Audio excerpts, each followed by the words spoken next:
तर प्लीज हे करा, दाखवा. ओके. तर हा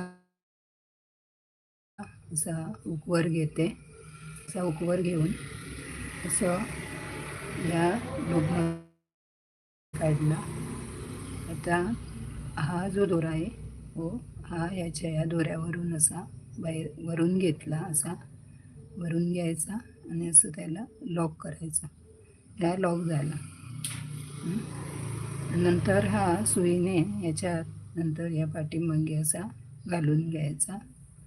आता काय करते, एक हा एक झाला, चेन बनवते.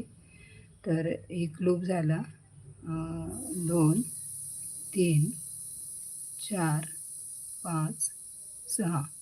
तर अशा 6 चेन बनवायच्या. आणि काय करायचं, सुरुवातीला त्या सेम ज्यामध्ये हा दोरा लॉक केला ना त्याच्यातच हा हुक मी घालणार.